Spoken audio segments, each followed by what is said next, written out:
हम लोग देखेंगे आज मानव हृदय को और देखते हैं मानव हृदय का क्या फंक्शन होता है, क्या कार्य है इसके। तो समझते हैं मानव हृदय की पहले संरचना। बहुत आसान है मानव हृदय को बनाना। तो समझते हैं सर्वप्रथम ये संरचना बनाई जाती है।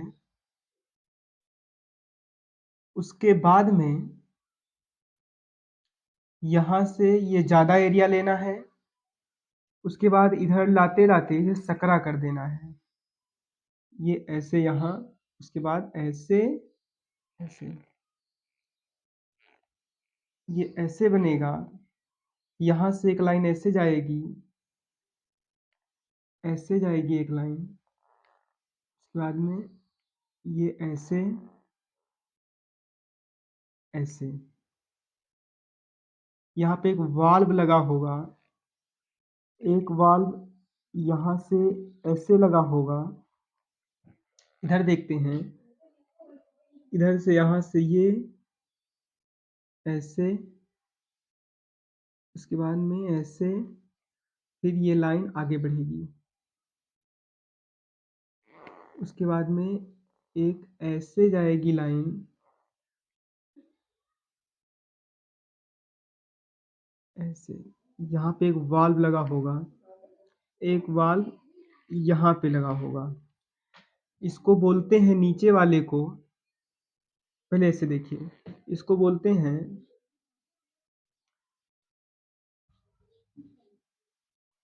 फुफ्फुस। ये है सिरा, इसको बोलेंगे फुफ्फुस।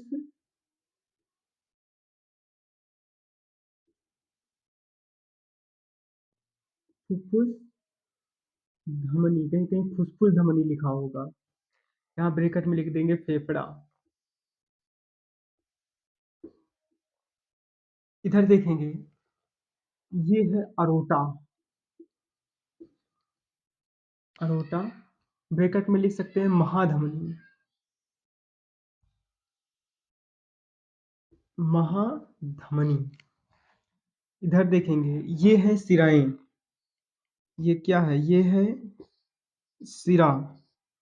यहाँ पर भी क्या है? सिरा। यहाँ पे देखेंगे, यहाँ पे ऐसे मांस टाइप का होगा।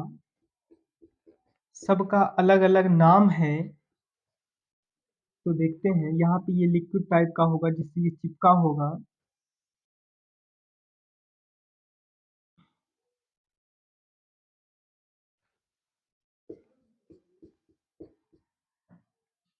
ऊपर वाले हृदय के बाहरी पार्ट को कहते हैं पेरिकार्डियम।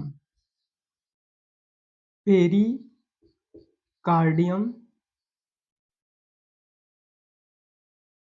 और आंतरिक पार्ट को, ये जो लाइन है, इसे कहेंगे इंडोकार्डियम।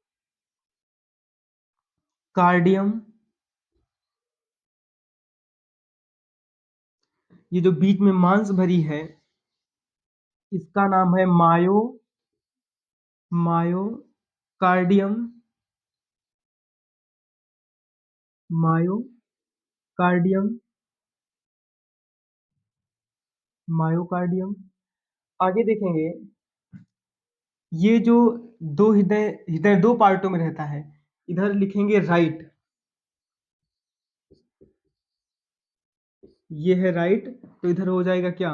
लेफ्ट। ठीक। ये जहां पे दोनों हृदय जुड़े होते हैं, जहां पर हृदय के दोनों पार्ट जुड़े होते हैं, उसका नाम होता है कार्डियक कार्डियक सेप्टम। सेप्टम। ध्यान से देखेंगे भैया, हृदय में चार वाल्व होते हैं। एक वाल्व ये है, दूसरा ये है, तीसरा वाल्व ये है, और चौथा वाल्व ये है। मानव हृदय को चार वाल्वों में क्या है? बांटा गया है। तो दो ऊपर होता है आलिंद और दो नीचे निलय। इसको कहेंगे आलिंद। आलिंद और नीचे निलय। फिर ऊपर क्या होगा? आलिंद नीचे निलय। हृदय का एक बार फंक्शन समझते हैं। हृदय शिराओं के माध्यम से कार्बन डाइऑक्साइड को लेकर के ब्लड में कार्बन डाइऑक्साइड होगा, वो पहुंचेगा आलिंद में। आलिंद एक बार पिचकेगा तो ब्लड कहाँ आएगा? निलय में। जब निलय ब्लड को पिचकेगा तो ये ब्लड जाएगा इस मार्ग से, इस मार्ग को कहते हैं फुफ्फुस धमनी। ये जाएगा ब्लड लेकर के फेफड़े में, तो फेफड़ा ब्लड से CO2 को बाहर निकाल लेगा और उसमें ऑक्सीजन को डाल देगा। तो ये ब्लड प्यूरिफाई हो करके आएगा कहाँ? फुसफुस सिरा में।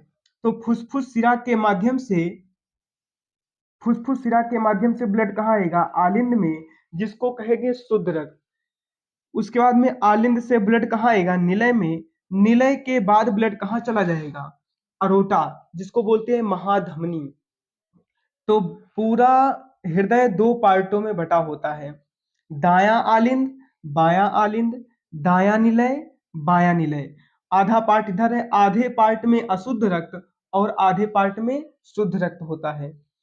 फिर क्वेश्चन आएगा, हृदय की बाहरी दीवार को क्या कहते हैं? पेरिकार्डियम। हृदय की आंतरिक दीवार को क्या कहते हैं? इंडोकार्डियम। हृदय के अंदर ये जो मांस टाइप का होगा इसे क्या कहेंगे? मायोकार्डियम। जहां पर दोनों हृदय जुड़े होते हैं उसको बोलते हैं कार्डियक सेप्टम। तो हृदय दोनों जहां जुड़े रहते हैं उसे कार्डियक सेप्टम के नाम से जाना जाता है। अगर आपसे कोई पूछे 1 मिनट में हृदय कितनी बार धड़कता है, तो 1 मिनट में हृदय 72 बार धड़कता है। यह एक स्वस्थ मनुष्य का डेटा है। आगे देखेंगे, इसका आप इसको स्क्रीनशॉट लीजिए, फिर अगला बताएं।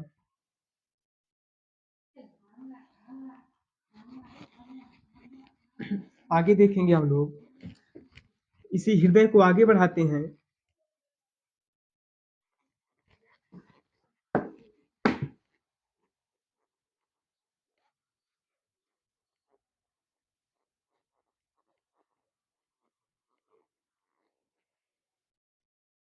हृदय 1 मिनट में 72 बार धड़कता है और एक स्वस्थ मनुष्य में लगभग 5 लीटर, ये पुरुषों का है, 5 लीटर क्या होता है? ब्लड पाया जाता है। एक स्वस्थ मनुष्य में लगभग 5 लीटर ब्लड पाया जाता है। और एक बार जब हृदय धड़कता है तो एक बार में लगभग 70 ml ब्लड को पंप करता है। तो लगभग 1.5 मिनट या 1 मिनट 20 सेकेंड में हृदय पूरा 5.5 लीटर ब्लड को क्या कर देता है? पंप कर देता है। आगे देखेंगे, हृदय से आवाज आती है। जब हृदय संकुचित होता है ना तो उसमें आवाज आती है, लब डब लब डब लब डब की आवाज आती रहती है। तो आप उसे क्या लिखेंगे? लब डब लब डब। तो हृदय से कौन सी आवाज आती है? लब डब लब डब लब डब। ऐसी आवाज हृदय से क्या होती है? निकलती रहती है। अगर हम बात करें हृदय की, तो हृदय का कार्य क्या है? ब्लड को पंप करना। आगे देखेंगे, सिराओं में हमेशा कौन सा रक्त पाया जाता है? सिरा में अशुद्ध रक्त, अशुद्ध रक्त। और धमनियों में, और धमनी में शुद्ध रक्त। लेकिन अभी फिगर में लिखा हुआ था फुसफुस धमनी।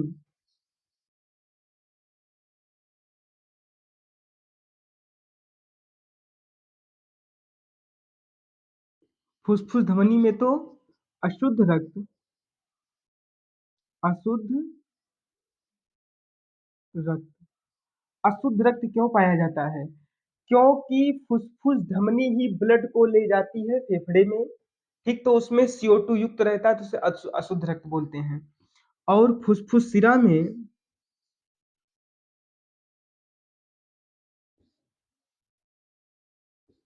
फुसफुस सिरा में शुद्ध रक्त पाया जाता है।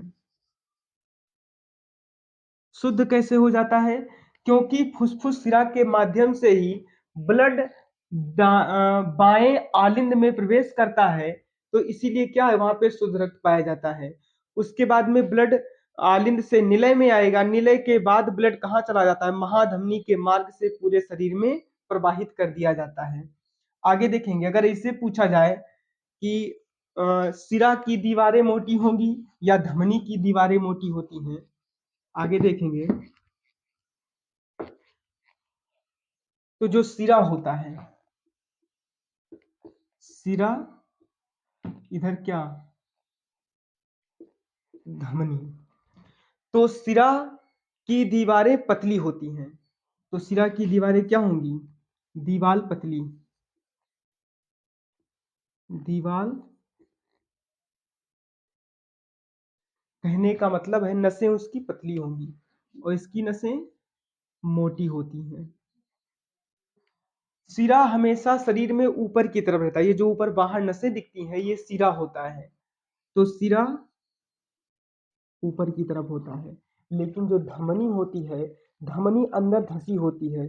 यहाँ आप ध्यान देंगे, ये जो दो हड्डियां टाइप की रहती हैं इसके अंदर धमनी होती है।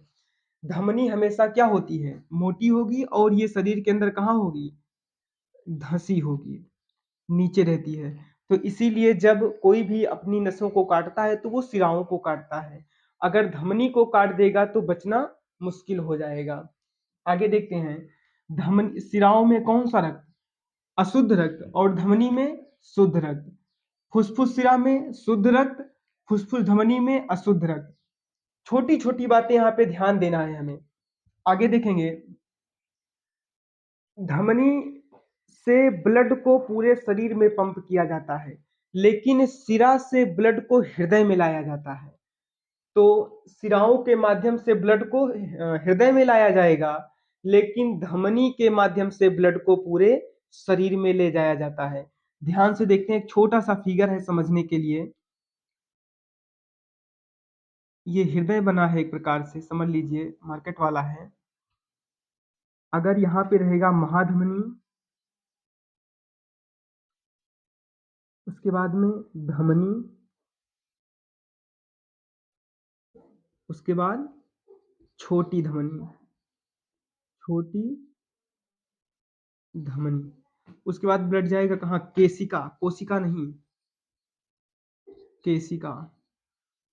फिर केशिका से ब्लड आएगा छोटी सिरा में, केशिका से ब्लड आएगा छोटी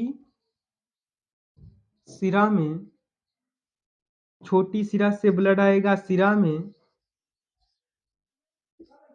सिरा से ब्लड आएगा महासिरा में, महासिरा में, तो ब्लड इंटर कर जाएगा। धमनी के माध्यम से ब्लड जाएगा शरीर में, महाधमनी से ब्लड जाएगा शरीर में, फिर पहुंचेगा धमनी, फिर छोटी धमनी, उसके बाद ब्लड पहुंचेगा केशिका में। केशिका में पुनः ब्लड में CO2 क्या होता है, मिल जाता है, घुल जाता है। फिर तुरंत कहाँ पहुंचेगी, ब्लड पहुंचेगा केशिका से पहुंचेगा छोटी सिरा में, छोटी सिरा के बाद सिरा में, सिरा के बाद ब्लड कहाँ पहुंच जाएगा, महासिरा में, फिर ब्लड पहुंच जाएगा हृदय के अंदर। तो ये गति चलती रहती है हृदय से। हृदय से जाएगा ब्लड महाधमनी में, महाधमनी के बाद धमनी में, धमनी के बाद छोटी धमनी में, फिर एक ज्वाइंटर लगा होता है, केशिका बोलते हैं। केशिका से ब्लड आएगा छोटी सिरा में, छोटी सिरा से आएगा सिरा में, सिरा के बाद आएगा महासिरा में।